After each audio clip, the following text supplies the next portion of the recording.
Hello and welcome to another video of Tiny Glade. Welcome. Today, a time lapse because last time I uploaded the whole VOD, but it was 3.5 hours. So, yeah, welcome back. Today we're doing the daily theme, and the daily theme of that day was Cozy Bakery. I'm not really sticking to the theme.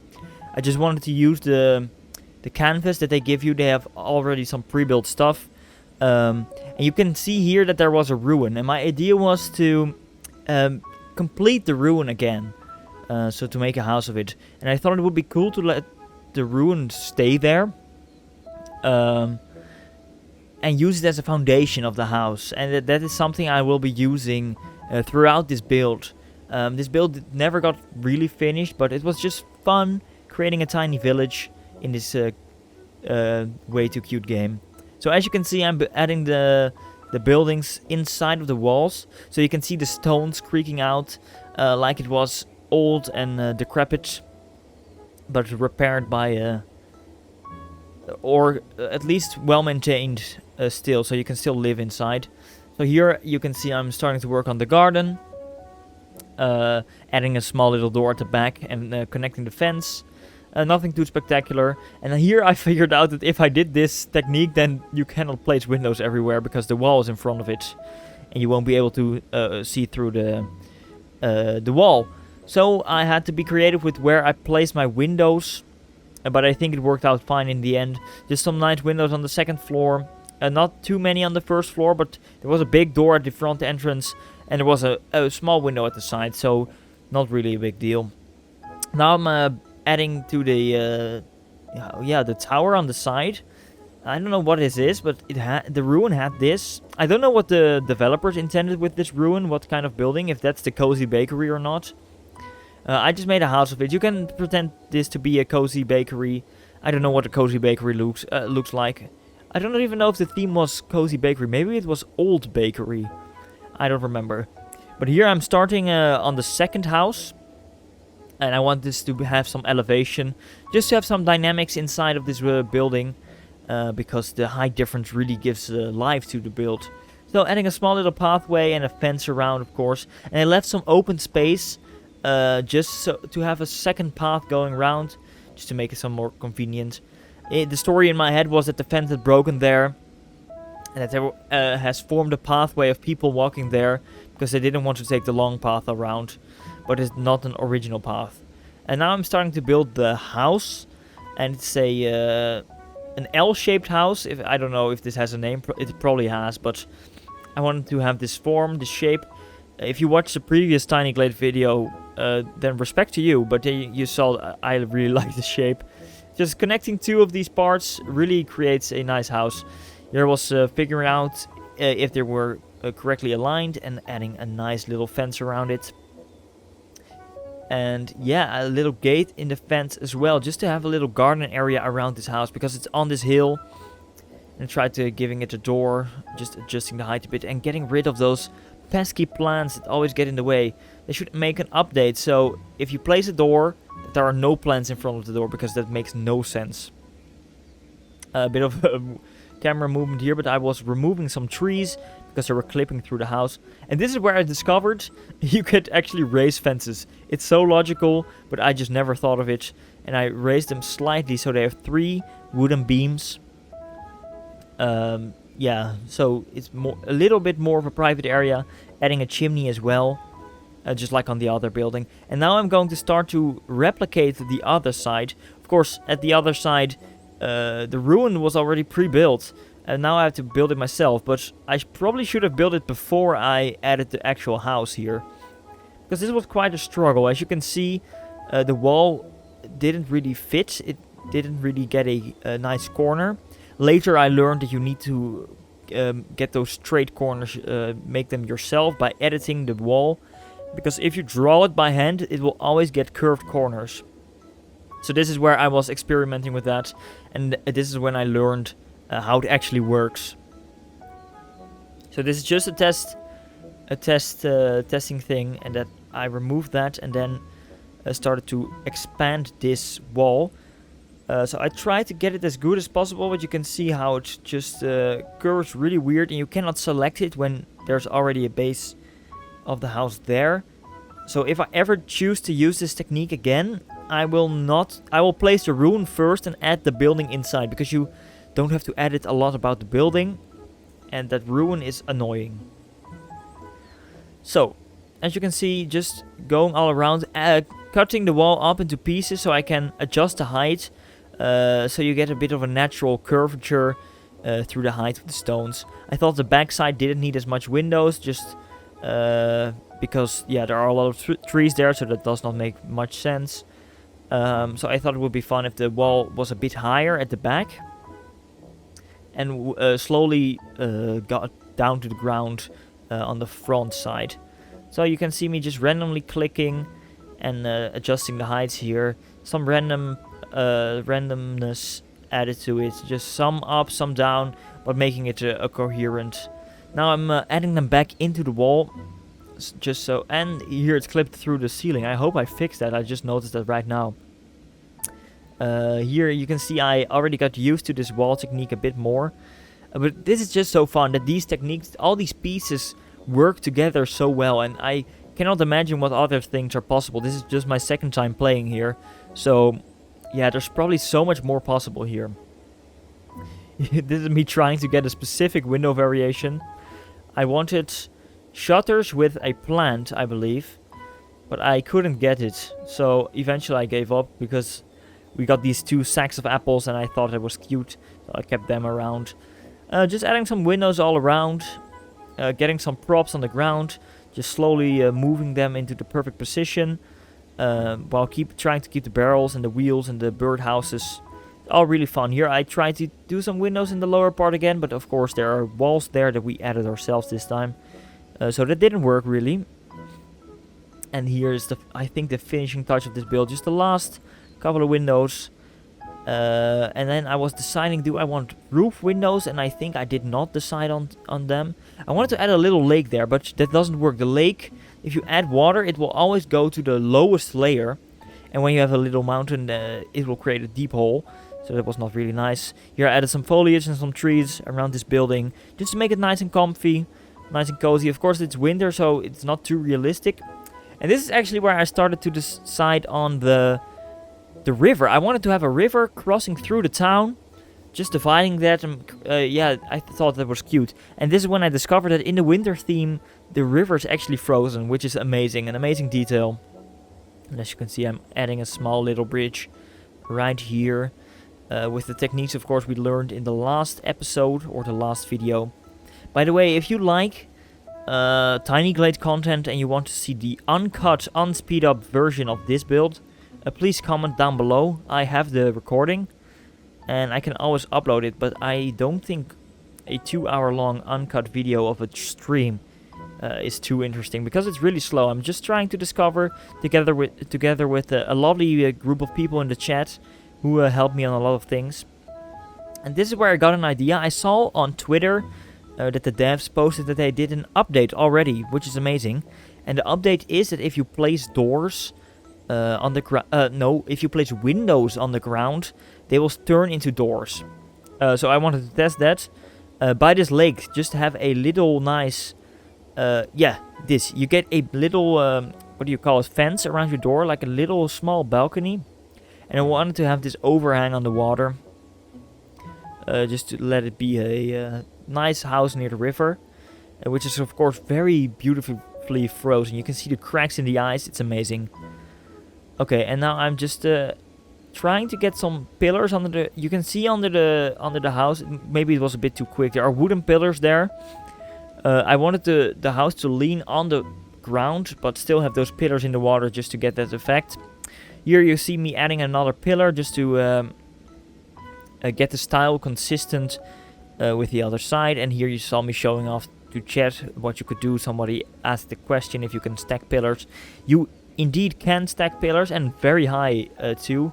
You'll probably see later in the VOD, because somebody asked me what build height was, and I tried to figure that out in not the most efficient way possible. What am I doing here? I'm looking at this house and how I can put that style into this building. As you can see, all the buildings have a different color, which I did on purpose. Last build was, of course, with all the same color, which I really liked. But I thought it would be fun to have a different color. The roof colors is, I believe, the same along buildings. But just the wall color is different. But all with the wooden beam style. But the beams are different as well. And I really liked how this turned out next to the water. With the little extension area at the door. And the big round thing. I was thinking of a silo for hay. As an inspiration. A little farm building. Of course, it has nothing to do with it. But... yeah. And here I tried the same technique again, but this time with a circle, which was actually easier than I thought. I just drew a circle, which was terrible, but then pushed it in with these nodes, which if you right click on the wall, you get all these nodes, and you can just manipulate the wall however you like, and make it work like this. And I chose the color that matched with the building, but eventually I decided to change it back to gray, as you can see right now. And here I added the low-hanging window first, so I could add the wall later, which was very smart. So if I ever do this again, that's something I really want to do. And again, now the height. This time I chose the front side to be high, be decorated with these stones, and the back side being a little more low, because there's a window with a washing net, washing line there for the clothes to dry. And I tried adding some small windows in the stones, but it didn't really work. So I just gave up on that. I made a nice pathway next to the river, a little lookout area, and then a pathway going into the forest, giving you the sense of idea that there's more there, which of course isn't. Adding some more foliage just to make it come to life. Really, if you don't know what to add foliage. It's amazing, and especially the lower foliage with the flowers. It really adds so much color to your build and really brings everything to life. Now for the final building in this, for the final residential building, I should say, there is another building that we will be building. I thought of a little base of stone, but not the ruined type like the other ones, but a sturdy type like this. So I added a little like castle thing at the bottom and added a wooden building with white plaster atop.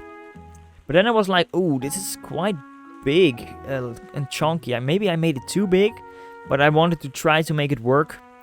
And someone in chat gave me some suggestions here based on his French chateau that he built. So I applied those suggestions in this build. But first I tried to figure out how this door worked, make a little pathway with a tree. But this didn't really work, of course, so I used a new door technique like that, but eventually I will remove this, all because of a mistake, and I added a second house in there, and this is what I meant with the pieces connecting so nice together. You can do this. I tried to adjust the height as well, just to make it a bit more cozy, because it was so big and large that it did not make any sense. But if you do this, you will encounter the same problems that I had with the ruinous wall earlier, which if you want to add a door or a window, you need to make sure one of these buildings is sticking out more so they don't clip through each other, and you get that like that. But eventually I fixed it, but not for long, because I decided to add some side things. But first a pillar. This was actually the suggestion, making it look almost like a clock tower, which makes me wish there was a round window in the game. That would be really nice to have. Round window or a clock, or just more decorations to put on your house. Because now you have two window types. The wooden window, this one, and the more gothic window from churches. It reminds me of. Of course, you can use it for a lot of things. But I decided to decorate this tower with the square windows. And I tried adding a chimney. I didn't think it really worked because of the symmetry of this building. That really is the strong point of this building, if you get what I mean. So I decided to remove that, and then I experimented with this, and then I discovered the half-arch doorway, and I'm in love with this. Didn't really work on this build too well, but I just wanted to incorporate it, because in the last episode I talked about how much I wanted half-arch shapes. And they are apparently in the game. Here I decided to remove the tree because it was in my way. but they are in the game, and I wanted to incorporate it. So I removed the other door later in the speed up. Yeah, right here. I had a bit of trouble because I used the wrong tool, and then I wanted to copy this side building over because I thought the symmetry of this build really make it shine out. So even though it's a cube, by adding a lot of things that are not standard by air quotes, you can really make a nice cozy building.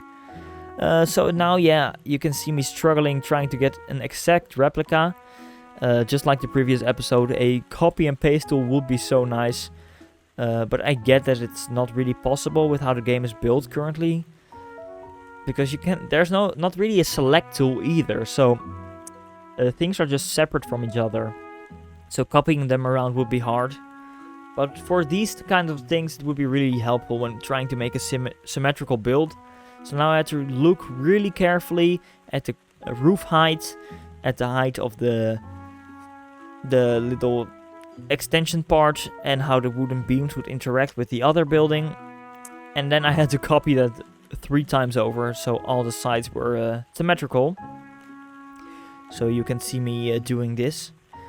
And I don't know, if you like Tiny Glade, please let me know what you want me to build. Do you want me to continue in these daily challenges? I'm not going to do them daily, but do you want me to, if I upload Tiny Glade, do you want me to be building in this, or do you want me to build with a clean slate? I think what the advantage of using the daily theme is just for me to get some inspiration. There's already something there. It will give you a random theme to work with, so you have those limitations on yourself that you can build within. But if it gets too repetitive, I might try to build my own things. But I think a really large thing about this game is discovering everything that's possible. Like in this build, I discovered so many new things, like the fence height, like the half arch and everything, and just combining different tools together to create beautiful things. And here I was struggling with the window, as you can see, because of the double layer. And I thought, oh, dang it, I don't want to leave this wall undecorated because that would look stupid. So I just moved it slightly, a little bit, and then that made it work. You can still see that there's a wall behind it, but it works quite good enough. If you're from a distance, you won't really see it. And this is where someone in chat asked me what the build height is, and I was curious myself. And I chose a really dumb method to check this out because, yeah, here I realized I could just use that thing instead of stacking those pillars. So that's build height. If you want to know, pause the video there. I don't think you really did want to know, because if you're playing the game yourself, you can try it out, but it's all fine. Here you can see the walls clipping slightly through the windows, but yeah, I decided to leave it be. Just slightly adjusting the house, not making it completely symmetrical, and then finishing the pathway around. I thought of decorating that side of the road, but eventually I decided upon just making a side part of the river going along. So I removed some trees here and added a small river part. But if it's too small in this theme, it will become white because of course it's snowing. And you can see on the other part that the sides of the river are snowy. But if it's too small, then they will just blur together and become one white part. So I made the river slightly bigger just to get that watery feel. Of course it's not water at all, it's completely frozen, but I added some trees back, some foliage around it just to make it come to life. And have it flow around this building nicely to that side, giving you again that feeling that there's something behind this little diorama, that it's a bigger world. And here I got a suggestion from someone to actually build a ruin, because I use the ruins now in modern buildings. And I wanted to give it a try, because it's something I've not done yet, so I want to make it a challenge for myself.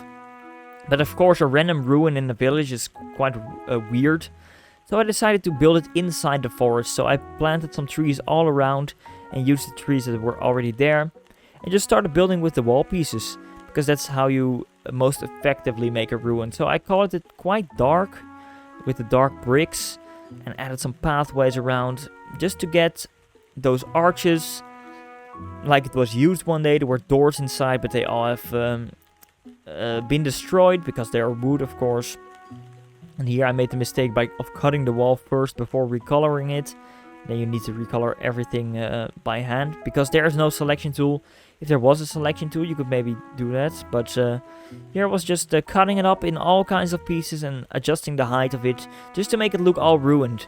Of course, a ruin has straight walls still, because yeah, that's how it's built. But just chopping off the top parts of it. And this tower really reminded me of. Yeah, I'm Dutch. I'm a big theme park fan, and the Spook Slot in the Efteling. If you know it, you know it, and if you don't, look it up. It's destroyed now, but it has a tower like this. Hey, there's a follow. Oh yeah, here we got a lot of boss followers, which is annoying. But oh well, that happens on Twitch. No way bothering. But what was it talking about? Yeah, there's a haunted castle in this theme park. Well, there's not anymore, but there was a haunted castle in this theme park. It had a tower like this, and it really inspired me to make this ruin. And I wanted to add some windows to it, but if you cut these walls, you cannot add double windows over it. I wish there was a way to merge back the walls, but that's not a way yet, not possible yet. So yeah, that's something I need to take in account for the next time. But I really like this, and now I use the nodes just to make a little bit of variation in the wall, just not make it completely straight, because some time has gone over it. And I wanted to add a pillar to this side as well. And as you can see, this looks horrible because of my poor circle drawing skills. I need to play Pokemon Ranger more. If you know, you know. But I liked how it went off the hill side here, giving it that natural look of destruction. And with the new door update, I added this door, which looks really nice here, especially with the branches growing all over it. First, me adding some windows into it, I thought maybe if I add them first and then cut the thing later, they will still be there. But that was not the case. When you cut the wall, the windows will be removed, so you cannot do that trick. But I decided that the height variation was more important to me than the windows, just because of the organic and destructive look that gives to your build. And I decided to put a window right there and have this big cutoff at the right side, as you can see right there. I think that looks really amazing, like a big chunk of wall is missing. Because now everything is flowing really well, but that's of course not really how bricks work. So I decided with this pillar I want to go a bit more on the rough side, have those big chunks missing. And yeah, that all worked out really nice, if I do say so myself. I tried to add some pillars to the wall, like, what do you call them? Support beams that you see sometimes on churches still, or on city walls. But it really didn't work out, because I wanted to make them a slightly darker color to accentuate them a bit. But I already used the darkest color, so that really didn't work out as I intended it. But I still kept them around. I was experimenting a bit with the rotation, with how deep they should go, with what color they should be, but eventually I decided on one tint lighter than I used eventually, which blends quite nicely. I think I added only 2, I completely forgot about them later. But I was trying to add some more windows into this pillar, and then some of those smaller windows. I don't know what you call them, please, if someone knows, let me know so I can use the right terminology here. But I think that it looks really nice. Just very uneven, unsymmetrical, adding some foliage around, just letting it be fully overgrown, because that's of course what happens with ruins. In the future I hope they add something that you can add vines. Look, you see already there are some vines overgrowing this building, but if you could add them by hand, that would be really nice. And here I added the last pathway around here. And just adding some slight details. Here someone commented about the chimney having a different variant, which I had not discovered yet, I don't think. So I tried to replicate it. And just adding some ruinous walls all over the place. As you can see here. Adding some windows here. I figured out there was a steel chimney. I of course not going to use that on this wall, but it's something that's there. Just adding some lights to it, as it was being studied on by scientists. So there are people here that need lights when it's dark, and especially in winter, of course, it gets dark really quick. So just adding some lights there that were added later. Added some nice variants, and this will be the last thing I do. Just a nice little sense of there being a house there once, or a building, or whatever you want, but completely broken. Inspired a bit by The Legend of Zelda, but that will be all for this video. So I hope you enjoyed. If you want to see more Tiny Glade, make sure to leave a like and leave down in the comments what you want to see me build. And if you want a full VOD, let me know as well. I will upload it. But if you liked it, let me know, and I will do more Tiny Glade. I'm really enjoying this game, and I think we have a lot of fun. So thank you so much for watching, and see you in the next one. Goodbye.